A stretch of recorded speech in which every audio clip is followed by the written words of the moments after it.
All right, guys, Dominick Izzo out here in the Chicago area. Let's do a little bit of Wing Chun whiteboard today. I want to start doing some more philosophical, conceptual stuff so that it makes you think. Because there's this great concept called invisible Wing Chun, right? It's stuff that no Sifu could teach you, like specifically your balance. Your teacher can never teach you your balance because they're not inside your feet, you're not inside your body. They don't know where your position is. And that's one of the things that Wing Chun's always bothered me about. Like, I was actually talking to students about this last night. We're talking about center line and the fact that, when you do your center line, like your wrist has got to be right on with your center and all this. And my argument over the years has been, what if you got a guy or gal who wants to do Wing Chun and they're big?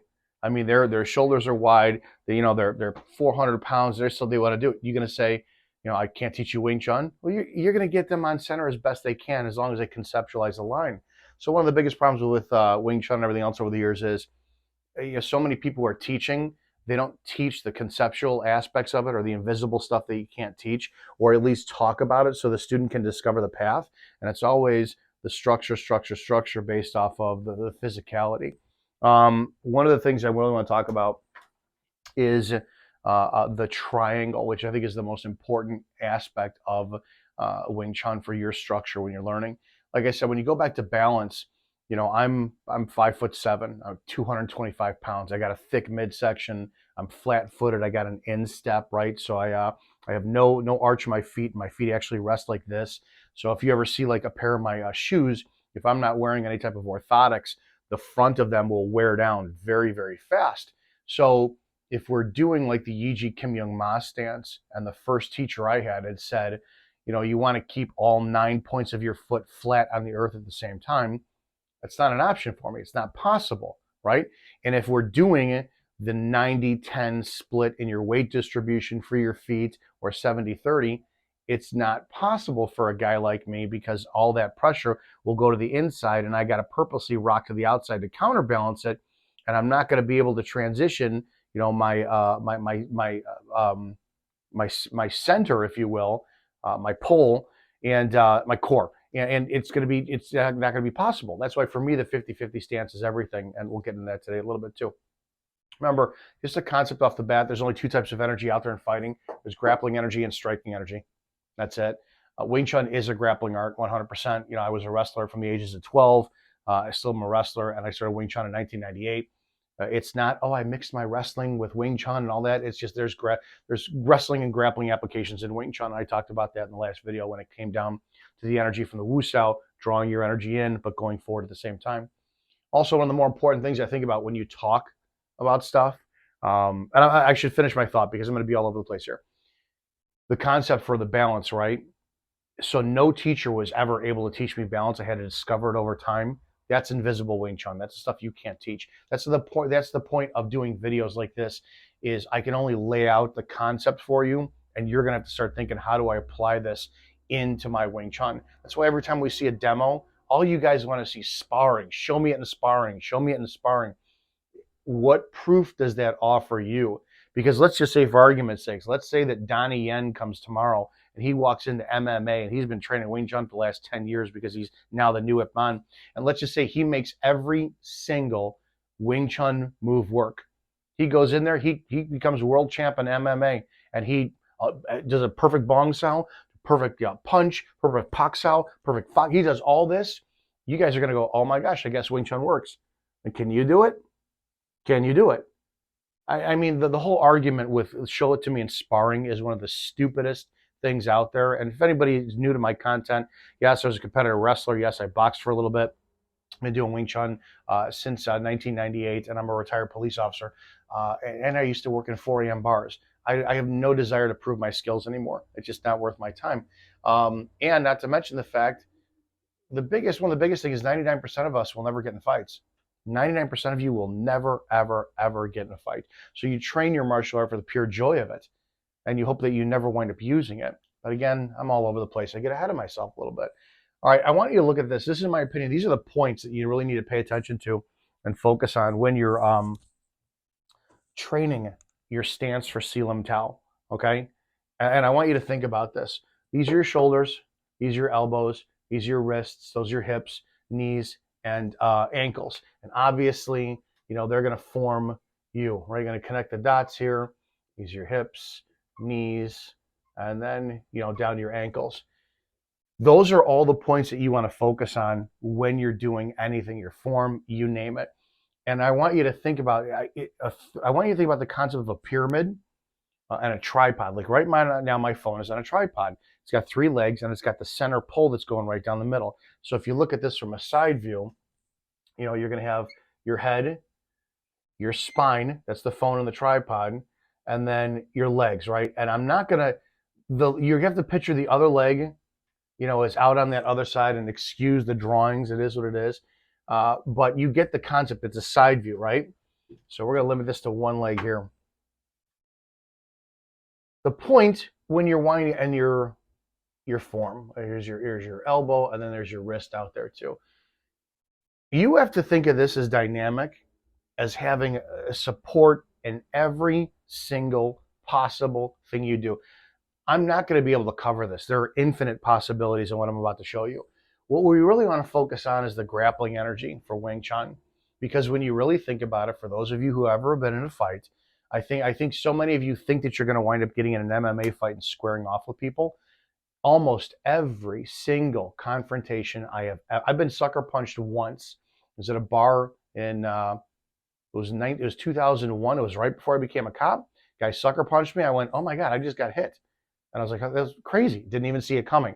Outside of that, I've never thrown a punch outside of a boxing match in a fighting context that hasn't had an established contact made first. What does that mean? If we're talking bridging the gap, that means I've grabbed somebody's wrist and then I've jacked him. That means I put a hand on the shoulder, or that means I've pushed on the chest and set it up and then thrown something. So I've never seen it. Any male who's ever been in a bar fight or an altercation, which is where most of the fights happen, you always have a posturing done first. Guys like to square up. If somebody's squaring up with you and they're doing the what's up, you just go, nothing, walk away. Walk away. That should be the end of the story right now, because it's a posturing and a sucker punch is coming. I think that's proven 100% of the time. And unless you're going to be like, hey, buddy, calm down. Somebody's putting their arm on you, that's a jab. That's the grappling equivalent of a jab. A jab is out there trying to determine your distance to where they wind up throwing that next punch. And then don't be afraid to get hit either. I don't know how many times somebody gets hit and it doesn't do anything.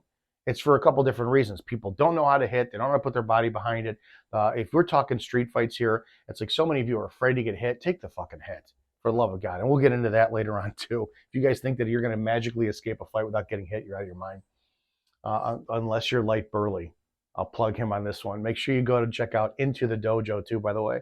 My buddy Light, one of the greatest human beings and greatest martial artists ever, just did his interview on Into the Dojo on YouTube. Check them out. So again, if these are your points, and this is what I want to impress upon you when you're training the form, remember the triangle, the pyramid is the strongest structure known to man. What we like to think is that our hands, as our primary drivers and the primary focus for taking in energy, are always going to be the tip of the pyramid. Okay, so in the concept of a pyramid, the pressure that comes into the pyramid, the weight is distributed into all 3, 4 sides, however many sides there are in a pyramid. 1, 2, 3 sides, 4. I think, does Giza have 4 or 3? I don't know. It shows you how much my math is off on that one. But the pressure goes down into the earth and the tip can't be collapsed. You have to keep that in concept. So how are you applying that in a Wing Chun capability? Does that mean that the head is the top of our pyramid? No, it's not. You have to take this same structure concept, and if we're thinking about hands, because Wing Chun is a striking art, that means that the pyramid is on the side, okay? In this aspect are your hands, right? Your wrist. Your wrist is the center focus that we focus on when we're doing all of our punch, our Bill Sao, our Pak Sao, our Fox Sao. Everything that comes out of the wrist is your weapon in Wing Chun. Yes, we have elbows, we have knees, and I'm going to get ahead of myself, but I want you to keep in mind, if we're constantly talking about the punch of Wing Chun, then that's the tip of the pyramid. Also pressure, because what do? If you grab a guy by his lapel, grab a guy by the throat, push a guy up against the wall, what happens? Well, that pressure is going into the hands. So again, in this concept, the triangle or the pyramid is everywhere. And where I think one of the bases has to be, well, the 3 points majorly are always going to be wrists, hips, and then your ankles. Those are 3 points of pressure that will always be in contact if you're making contact with somebody, because your hand's always going to touch somebody. Your hips are always going to be connecting the upper and lower half, and then your feet are always going to be on the floor. That's it. If something else buckles, if my elbow buckles, then the pressure is going to be taken into my shoulder. If the shoulder isn't routed properly, then it's going to wind up. It's going to go into my lat, and it's going to go into my chest. If the hips aren't rooted properly, I'm going to get bent over, and then I'll be able to be taken down. If the knees aren't bent properly, it's going to compromise the angle. So the 3 most important joints that you really have to pay attention to when you're dealing with physical contact of a grappling nature is the point of contact, which is most always going to be your hands and reinforced by your wrist, your hips, and then your feet. Yes, elbow energy, which I know is important in Wing Chun. That's the bridge, right? We talk about, so many people talk about chum Q, seeking the bridge. It's not, in my opinion, it's not sinking the bridge, it's seeking the bridge. And a lot of people think, well, you're learning to seek the bridge between you and an opponent. No, what you're actually learning is you're learning to seek the bridge between you, your physical skill, and you. And yes, as well too as your physical skill and then movement, but it's definitely your physical skill and you. So you're going to learn that, if you throw a punch and your elbow's out to the side, that pressure is going to go into your shoulder. When you throw a punch and your elbow's not down, it's going to be rooted down. It's going to be going into your lat and core. But the second this veers off the side, yeah, it's like electricity or water. It seeks the path of least resistance. So this is why I'm talking to you about speaking about this instead of demonstrating this, because it does no good if I demonstrate it, but you have to go and experience it. It's you just have somebody push into you. Have somebody push into you and readjust your elbow. Oh, where'd that go? Into my shoulder. Oh, it went into my lat. Oh, I'm going to take my right hip and I'm going to put it underneath my elbow. Oh, that reinforced it. There's a ton of stuff with there. So if you take these points in consideration, this is where your triangle begins, okay? Everywhere. So when I'm doing the form, these 2 points of my hips, they go down and they form a third leg like a tripod, right? When I'm doing any movement forward, so if this arm is going forward, this hip is digging up underneath and it's going to form a tripod with the other hip and my elbow and my wrist, right?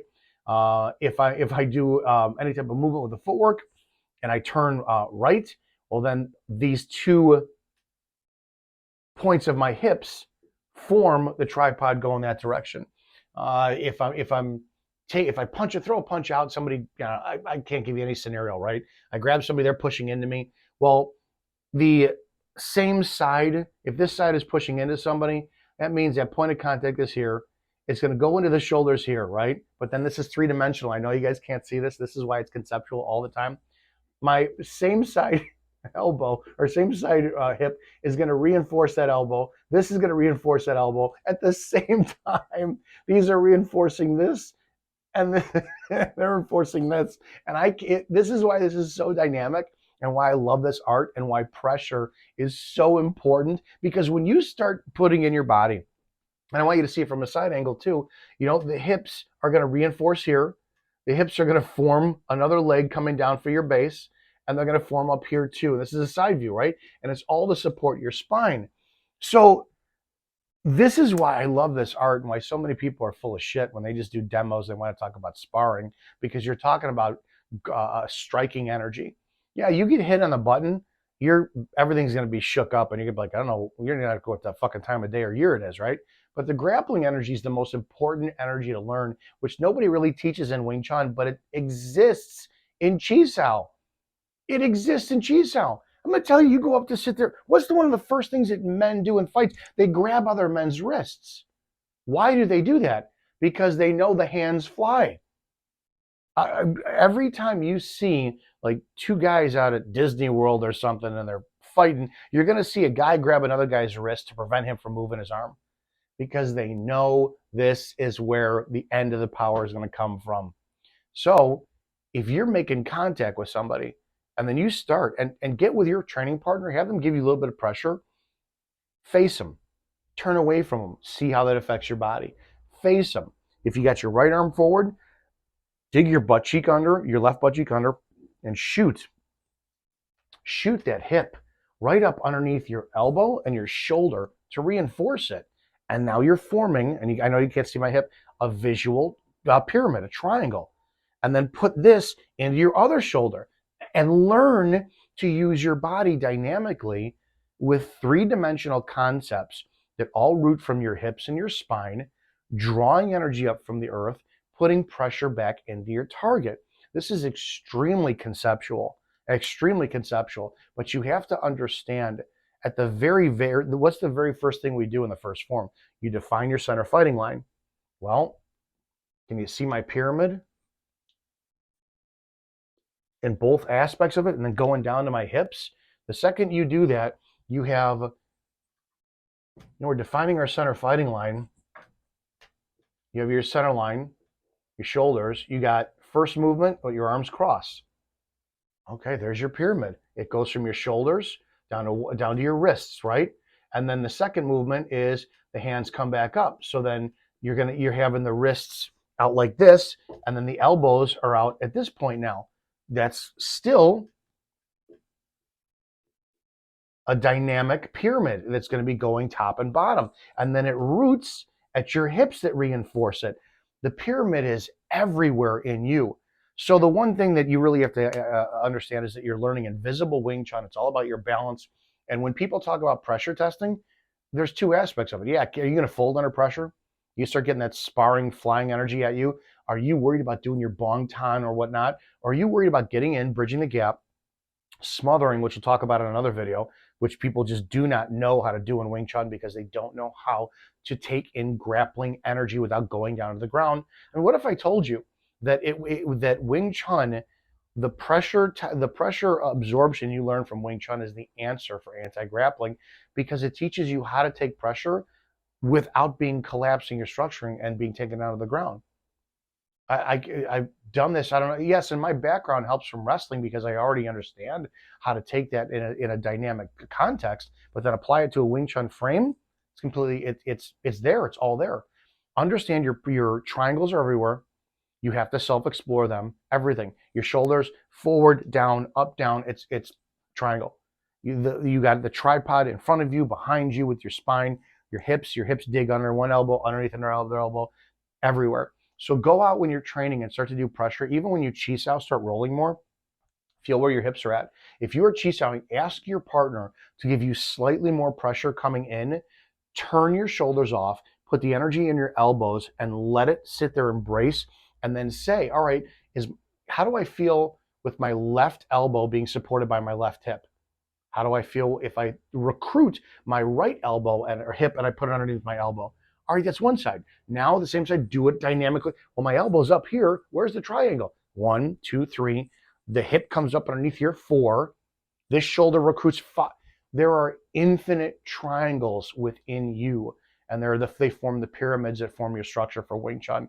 I know this is a little all over the place, but I really want you to start to think about the internal aspects of Wing Chun and apply it to you in your training to take you to that next level. Because as far as I'm concerned, nobody talks about this online. Nobody does. They're all talking about sparring and pressure testing and a bunch of bullshit because they can't convey the material. But it is what it is.